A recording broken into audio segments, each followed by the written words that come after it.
सुबह की सुनहरी धूप पूरे जंगल में फैल गई थी। सभी जानवर अपने काम में लगे थे। तभी जंगल के सभा स्थल पर एक एक करके सभी जानवर इकट्ठा होने लगे। अरे फूकू, आज सुबह से मेरा मन बहुत बेचैन है। मैं पूरे जंगल का चक्कर लगाकर आया हूँ। ऊपर से देखने पर सब कुछ सामान्य लग रहा था, लेकिन फिर भी ऐसा महसूस हो रहा है जैसे कोई दूर से हम पर नज़र रख रहा हो। ऐसी घबराहट मुझे पहले कभी नहीं हुई। तुम हर बार कोई ना कोई नई बात सोच कर ले आते हो। कभी बादलों को अजीब बताते हो तो कभी हवा में बदलाव महसूस करते हो, लेकिन आज तुम्हारा चेहरा देखकर लग रहा है कि मामला गंभीर है और तुम मजाक नहीं कर रहे। अब बिना कुछ छिपाए बताओ, आखिर तुम्हें वहां क्या नजर आया? कुछ खास नज़र तो नहीं आया, लेकिन कई बार ऐसा महसूस हुआ कि झाड़ियों के पीछे कोई विशाल सा साया मेरे साथ साथ चल रहा है। मैं जैसे ही नीचे आने की कोशिश करता, वह अचानक नज़रों से ओझल हो जाता। तभी तेज रफ्तार से श्यामू वहां पहुंचा। तुम दोनों यहीं हो? मैं काफी देर से तुम्हें पूरे जंगल में तलाश कर रहा था। महाराज विक्रम ने अभी चौपाल में तुरंत बुलाया है। उनके चेहरे पर गहरी चिंता नजर आ रही थी। लगता है मामला काफी गंभीर है। महाराज तो बिना वजह कभी नहीं बुलाते। क्या किसी जानवर पर हमला हुआ है? उन्होंने मुझे भी कुछ नहीं बताया, सिर्फ इतना कहा कि जंगल का कोई भी साथी इस समय पीछे नहीं छूटना चाहिए। कुछ ही देर में सभी जानवर चौपाल पर पहुंच गए। साथियों, मेरी इच्छा थी कि पहले मैं पूरी स्थिति को अच्छी तरह समझ लूं, लेकिन अब लगता है कि यह बात आप सबसे छिपाना सही नहीं होगा। बीते 3 दिनों से जंगल में कुछ ऐसी अजीब घटनाएं घट रही हैं जिनका कारण मैं भी समझ नहीं पा रहा हूं। महाराज, मैं भी आपसे इसी बारे में बताना चाहती थी। कल रात नदी की ओर जाने वाले रास्ते से मुझे किसी भारी जीव के कदमों की आवाज सुनाई दी। मैं उस आवाज का पीछा करते हुए वहां पहुंची, लेकिन वहां कोई नजर नहीं आया। जमीन पर सिर्फ कुछ अनजान और अजीब से निशान मिले। मैंने भी उन निशानों को देखा है। अपनी जिंदगी में मैंने न जाने कितने जानवरों के पैरों के निशान पहचाने हैं, लेकिन ऐसा निशान पहले कभी नहीं देखा। ऐसा लगता था मानो एक ही जीव का शरीर एक साथ 2 अलग अलग दिशाओं में बढ़ने की कोशिश कर रहा हो। आप लोगों की बातें सुनकर तो मेरे होश उड़ गए हैं। अगर वाकई जंगल में कोई अनजान जानवर आया है तो सबसे ज्यादा खतरा हम छोटे जानवरों को ही होगा।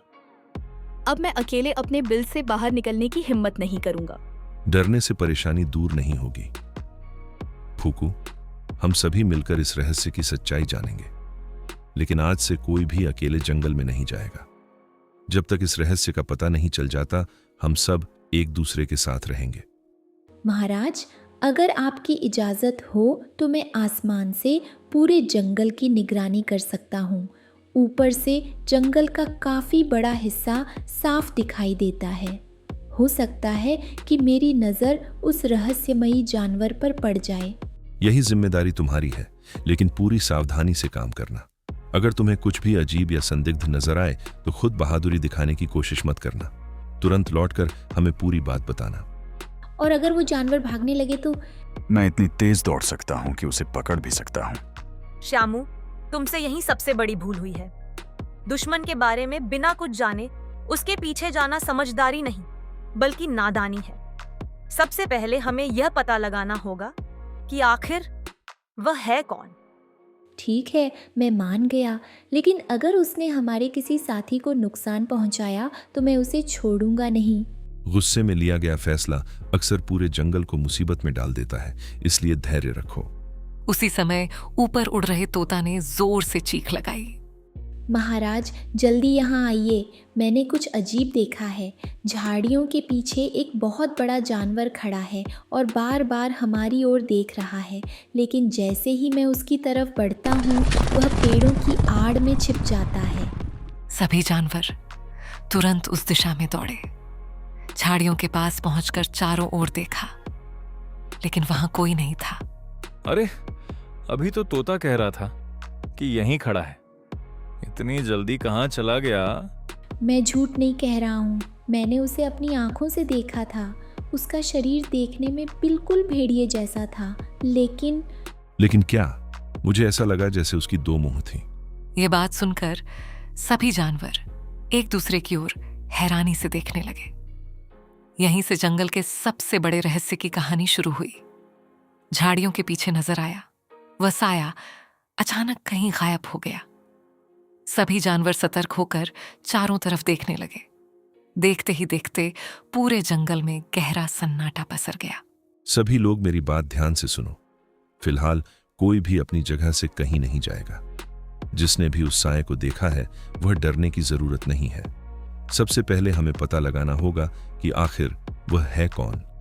पूरी सच्चाई जाने बिना किसी भी निष्कर्ष पर पहुंचना सही नहीं होगा। महाराज, मेरी बात गौर से सुनिए।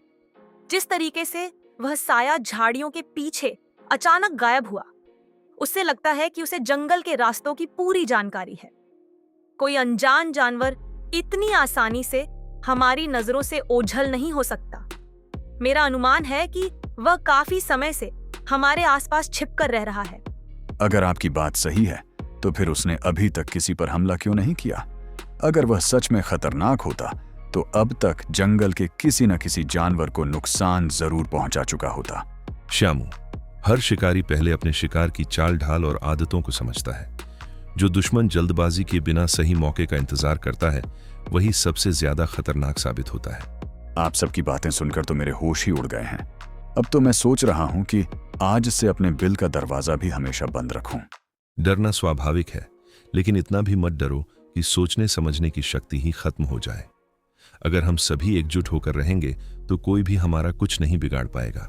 तभी झाड़ियों की दूसरी ओर से सूखी टहनी टूटने की आवाज आई। रुको, किसी ने कदम रखा है। सब लोग शांत रहो। मैं धीरे धीरे आगे बढ़ती हूँ। अगर कुछ दिखाई दे तो बिना आवाज किए इशारा करूंगी। नहीं, अकेले मत जाओ, मैं भी तुम्हारे साथ चलता हूँ। दोनों धीरे धीरे झाड़ियों की ओर बढ़े। कुछ ही कदम आगे जाने पर मिट्टी में फिर वहीं बड़ी बड़ी पंजों के निशान दिखाई दिए। महाराज, जरा नीचे देखिए। हम ये निशान पहले वाले ही हैं। नहीं, इस बार मामला अलग है। क्या अलग है? जरा पंजों के बीच की दूरी देखिए। इससे पता चलता है कि वह बहुत बड़े कदमों से चलता है, यानी वह आम भेड़िए की तुलना में काफी ज्यादा विशाल है। उसी समय ऊपर से तोता चिल्लाया। पीछे पीछे देखो। सभी जानवरों ने तुरंत पीछे मुड़कर देखा। दूर एक ऊंची चट्टान के ऊपर कोई खड़ा नजर आया। उसका शरीर भेड़िए जैसा लग रहा था। तेज हवा चल रही थी जिससे उसकी लंबी काली गर्दन साफ दिखाई दे रही थी, लेकिन अंधेरे और दूरी के कारण उसका चेहरा स्पष्ट नजर नहीं आ रहा था। वही है क्या? लगता तो वही है। कोई आवाज मत करना। कुछ देर तक वह साया एकदम शांत और स्थिर खड़ा रहा। फिर उसने धीरे धीरे अपना सिर घुमाया। सामने अचानक एक चेहरा नजर आया और अगले ही पल उसकी गर्दन के पीछे से एक दूसरा चेहरा भी दिखाई देने लगा। हे भगवान, मैंने सच कहा था। मैं झूठ नहीं बोल रहा था। वाकई उसके दो चेहरे हैं। आखिर ऐसा कैसे हो सकता है? इतने सालों में मैंने पहली बार ऐसा अनोखा जीव देखा है। चट्टान के ऊपर खड़ा वह भेड़िया अचानक मुस्कुराने लगा। उसका सामने वाला मुंह हंस रहा था, जबकि पीछे वाला मुंह धीमी गुर्राहट कर रहा था। हैरानी की बात यह थी कि दोनों मुंहों से अलग अलग आवाजें निकल रही थीं। तो आखिरकार तुम लोगों की नजर मुझ पर पड़ ही गई। मैंने पहले ही कहा था कि ये लोग हमेशा अनजान बने नहीं रह सकते। सभी जानवर हैरानी से एक दूसरे को देखने लगे। ये तो दोनों मुंह अलग अलग बातें कर रहे हैं। मैंने आज तक ऐसा कभी नहीं देखा। तुम कौन हो? नाम जानकर क्या करोगे? पहले ये बताओ, इस जंगल का राजा कौन है? मैं हूं विक्रम। अच्छा, तो तुम वही शेर हो जिसकी वीरता के किस्से मैंने बहुत सुने हैं। अगर तुम मेरे बारे में जानते हो तो यह भी जरूर जानते होगे कि मैं अपने जंगल के किसी भी जानवर को किसी के सामने डरने नहीं देता। डर? मैं डर फैलाने नहीं आया। फिर क्यों आए हो? दोनों मुंह कुछ क्षण चुप रहे। फिर दोनों ने एक साथ कहा, मैं अपना खोया हुआ हिसाब पूरा करने आया हूँ। गजराज, क्या हुआ? ये आवाज, क्या तुम इसे पहचानते हो?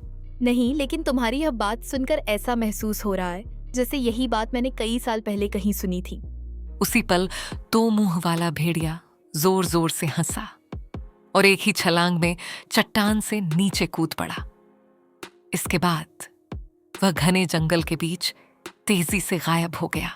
अरे भाग गया, मैं उसके पीछे जाता हूँ। नहीं श्यामू, रुको। लेकिन श्यामू पूरी ताकत से उस दो मुंह वाले भेड़िए के पीछे दौड़ पड़ा। बाकी जानवर भी उसके पीछे चलने लगे, मगर कुछ ही समय बाद श्यामू सबकी आंखों से ओझल हो गया। श्यामू, ठहर जाओ, अकेले उसके पीछे मत जाओ। हमें बिल्कुल पता नहीं कि वह हमें किस ओर ले जाना चाहता है। अगर यह उसकी कोई चाल या जाल हुआ तो तुम बड़ी परेशानी में फंस सकते हो। वापस लौट आओ। महाराज, मैं उसे अपनी आंखों के सामने निकल जाने नहीं दे सकता। अगर आज वह बचकर चला गया तो कल फिर कोई नई चाल लेकर लौट सकता है। आप लोग चिंता न करें, मैं पूरी सावधानी बरतूंगा। बस थोड़ा और आगे जाकर देख लेता हूं कि आखिर वह कहां जाकर छिपता है। श्यामू, मेरी बात ध्यान से सुनो।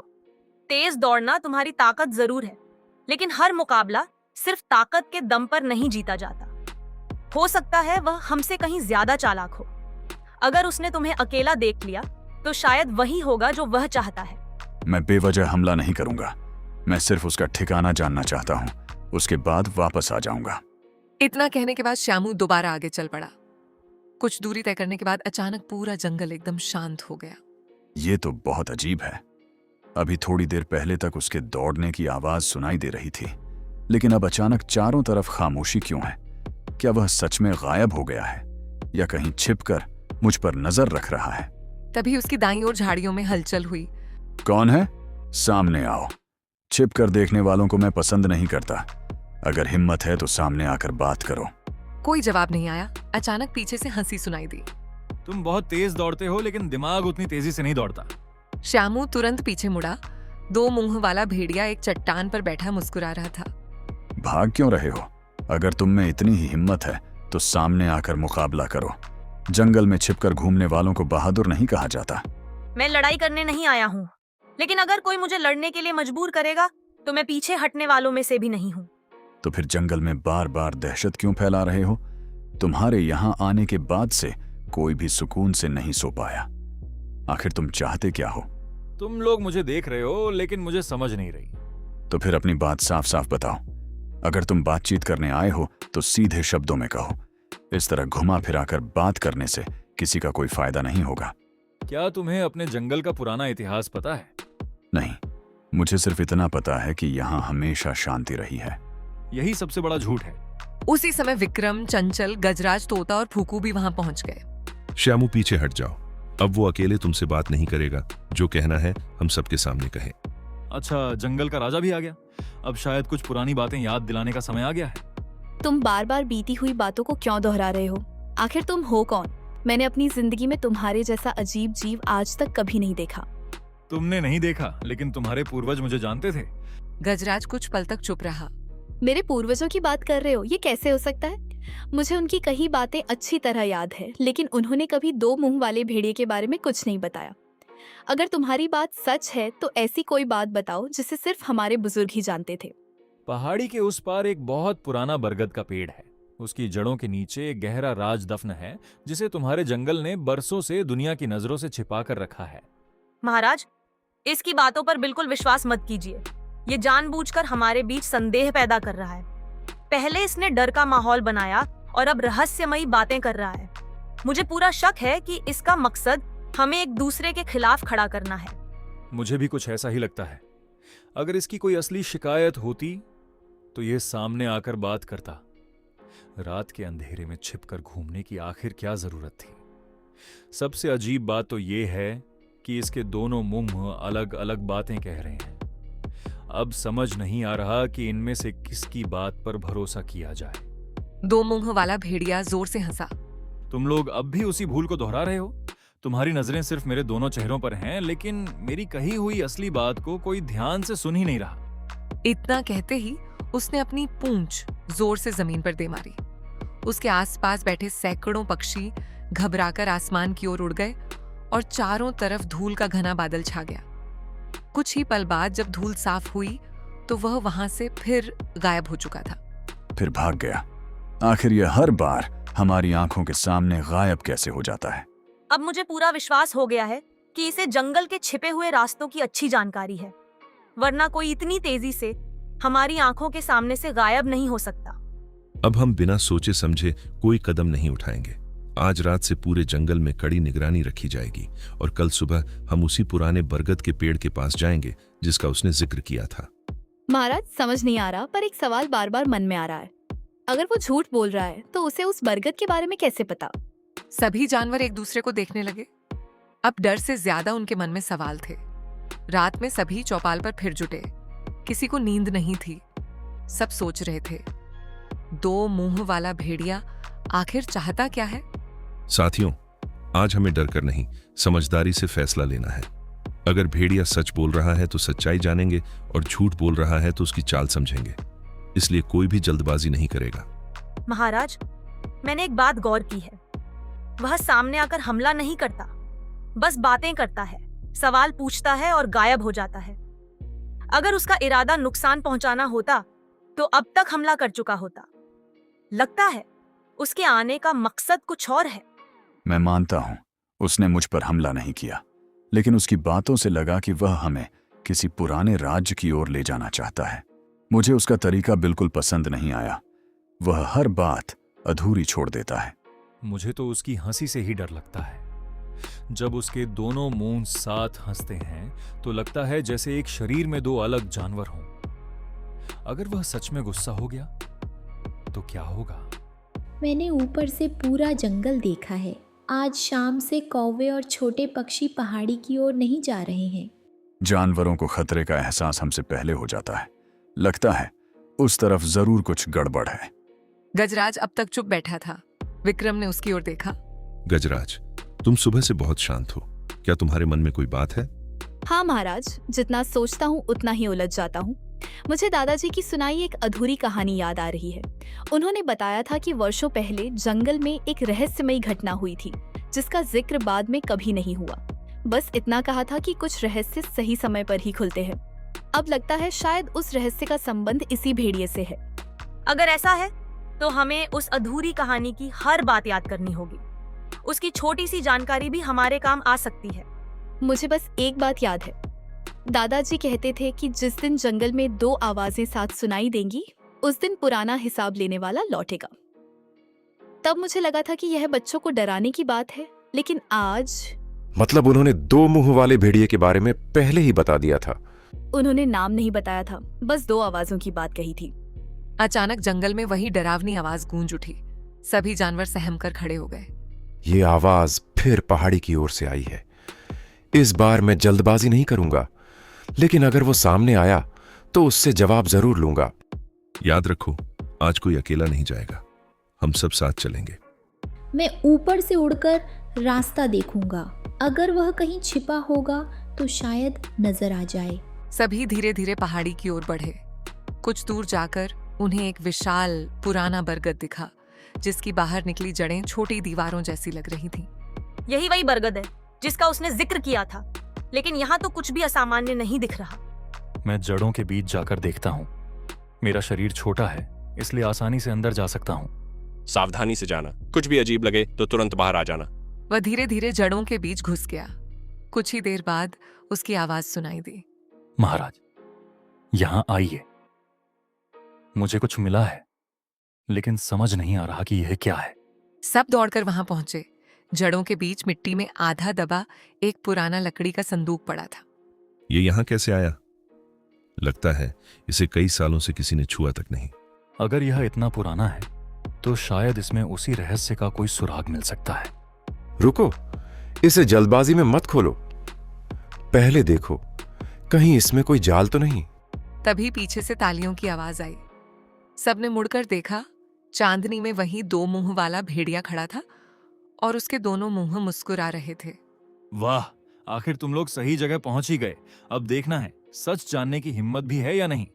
चांदनी रात में दो मुंह वाला भेड़िया बरगद के पास खड़ा मुस्कुरा रहा था। उसके दोनों मुंह देखकर सभी जानवर सतर्क हो गए।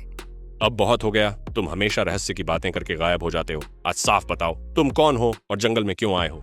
अगर मैं सब कुछ सीधे बता देता तो तुम मेरी बात पर भरोसा नहीं करते, इसलिए मैंने तुम्हें उस जगह तक पहुंचाया जहां सच छिपा था। इस संदूक में क्या है? जवाब और कुछ पुराने सवाल भी। महाराज, अब इसे खोल देना चाहिए। शायद इसी से हमें सच्चाई का पता चले। विक्रम ने धीरे से संदूक खोला। अंदर पुरानी लकड़ी की पट्टी और सूखे पत्तों पर कुछ निशान थे। गजराज ने उन्हें ध्यान से देखा। यह बहुत पुरानी लिखावट है। इसमें लिखा है, जो अलग दिखे उसे दुश्मन मत समझो। पहले उसकी बात सुनो, क्योंकि जल्दबाजी का फैसला जंगल को बांट देता है। लेकिन इसका 2 मुंह वाले भेड़िए से क्या संबंध है? और यह संदूक यहाँ आखिर किसने छिपाया? 2 मुंह वाला भेदिया धीरे धीरे आगे आया। बहुत साल पहले मैं पहाड़ी जंगल में रहता था। बचपन से मेरी 2 मुंह होने के कारण सभी मुझसे डरते और मुझे अजीब समझते थे। तब एक बूढ़े हाथी ने सिखाया था, लोग न समझें तो गुस्सा मत करो, सही समय पर अपनी सच्चाई बता देना।